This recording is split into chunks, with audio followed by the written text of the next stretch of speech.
All right, Karoline Leavitt has confirmed the validity of a DOJ FBI memo that states there's no such thing as a Jeffrey Epstein client list and that Jeffrey Epstein did not use videos to blackmail elites in this huge ring that he was operating. This is a huge disappointment, a big letdown. Karoline Leavitt discussing this at the press briefing today, despite the fact that Pam Bondi had told us that there was an Epstein client list sitting on her desk waiting for her to review. This, no doubt, has been a black eye for the Trump administration in Trump's second term. Many people were hinging on the fact that we were going to get this Jeffrey Epstein list. We were going to see these elites that took part in this Jeffrey Epstein ring that were going to be brought to justice. And it looks like now that is never going to happen. The DOJ and FBI, the report that came out, states that there is no evidence that there's an Jeffrey Epstein client list and that there's no evidence that he used videos to blackmail elites. Peter Doocy of Fox News pressed Karoline Leavitt on this today in an exchange and said, so what happened to the Epstein client list the Attorney General said she had on her desk? Karoline Leavitt said, well, I think if you go back and look at what the Attorney General said in that interview, which was on your network on Fox News, and Doocy jumped right in, was prepared for this, and said, I got the quote. John Roberts said, DOJ may be releasing a list of Jeffrey Epstein's clients. Will that really happen? And she said, it's sitting on my desk right now. So Karoline Leavitt took a pivot on that and said, well, she was talking about this, the whole scope of all the paperwork. She was very, obviously, Karoline Leavitt in a difficult position here. Pam Bondi was the lead on this and was leading people towards the path that said there is a Jeffrey Epstein client list. She's going to be, truckloads of evidence. Then we saw, which was a really bad optic, was when they ushered in all the MAGA influencers holding up the binders, the Epstein client list phase 1 binders. And that turned out to be very, very bad optics. There's no other way to cut the mustard here. This is a big, big letdown. And let's remind you here that Ghislaine Maxwell was convicted of conspiracy to entice a minor to travel to engage in illegal sex acts. With who? She was also convicted of conspiracy to transport a minor with the intent to engage in criminal sexual activity. With who? She was convicted of transporting a minor with the intent to engage in criminal sexual activity. With who? She was convicted of conspiracy to commit sex trafficking of minors. To who? So who were these victims being trafficked to?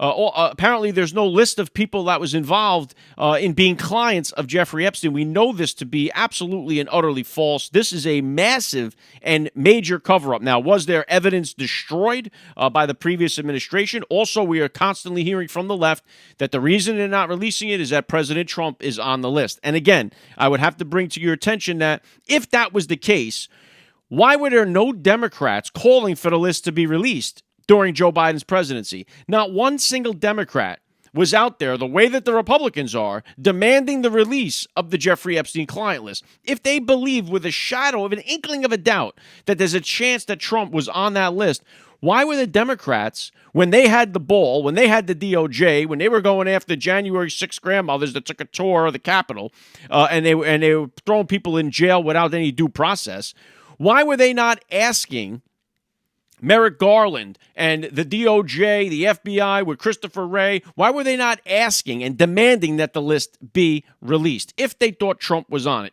And if Trump was truly on the list, there's nobody that they would have not sold out in order to get him. They would have easily have been able to get rid of him. They tried every other way to do it. If this was a concrete way, he would have been gone. So I don't buy that angle of this whatsoever. But listen, this is not good. There's no question about the way this looks. And another reminder, too, Virginia Giuffre, who claimed, she claimed in 2015 that the U.S. authorities had video evidence of her with Epstein and associates, alleging that he debriefed her to collect compromising info for potential blackmail. Now, of course, Virginia Giuffre was hit by a bus and then miraculously recovered from that and then committed suicide. And now the DOJ is saying the Epstein didn't have any blackmail. It wasn't blackmailing anybody, and there's no list. Case closed. They're not going to be releasing any reports. Now, first of all, this thing was released to try to minimize it. There's no doubt about that. They released this memo last night, Sunday night of July 4th weekend at like 10 o'clock or whatever it was. It came out late on Sunday evening on a holiday weekend. And it was just put out there. People were saying, well, maybe this is bogus. There's no signature on it. It turns out that that this letter was, in fact, authentic. And it even says right in here, this systematic review revealed no incriminating client list. There was also no credible evidence found that Epstein blackmailed prominent individuals as part of his action. We did not uncover evidence that could predicate an investigation against uncharged third parties. So, in other words, what was Epstein guilty of doing then? Who was he trafficking all these people to? Just himself? He was the only, and Prince Andrew? Those were the only two people that were involved in this thing? I mean, this stinks to high heavens here. And then it also says, to that end, while we have labored to provide the public with maximum information regarding Epstein and the ensured examination of any evidence in the government's possession, it is the determination of the Department of Justice and the FBI that no further disclosure would be appropriate or warranted. So case closed. That's it. They're not going to be releasing any other evidence. Now, the other part of this was they released a 10-hour videotape to prove that nobody entered Jeffrey Epstein's cell. Only problem is, in this 10-hour video, there's 1 minute that's completely missing from the video, leading to more questions about this entire thing. Because that was another thing. We saw all the memes for years. Epstein didn't kill himself. Epstein didn't kill himself. Now they're saying Epstein killed himself. And there's evidence to say that nobody entered his cell. Then they released, first they told us the cameras weren't working. Now they have videotapes. Nothing about this is adding up. Nothing about it is making any sense. And it gives everybody's conspiracy now can play. It gives the left the power to say, oh, Trump is on the list. That's why they're not releasing it. They're going to run with that ball. There's no question about that. Now they're going to be, faking, oh, we want the list released. Even the fact that they didn't call for the list to be released for years when they had the Department of Justice. So they can do that now because they know that nothing's going to be released. But it also gives these other theories that, hey, is Israel involved? Was Jeffrey Epstein a Mossad, working for Mossad? Was he an agent blackmailing the U.S. government? Everything now is in play because there's no list. There's no evidence of blackmail. What is Ghislaine Maxwell doing in prison right now? What is she in prison for? Who was she trafficking kids to? Nobody? A phantom? Listen, there's no other way to cut the cake here. This is a big letdown. Pam Bondi is the one that needs to address this. She needs to come out and be transparent about why she said that she had this Epstein list on her desk, what she found, why they did this phase one rollout with the MAGA influencers, with the binders, if they knew that there was nothing that they were going to uncover.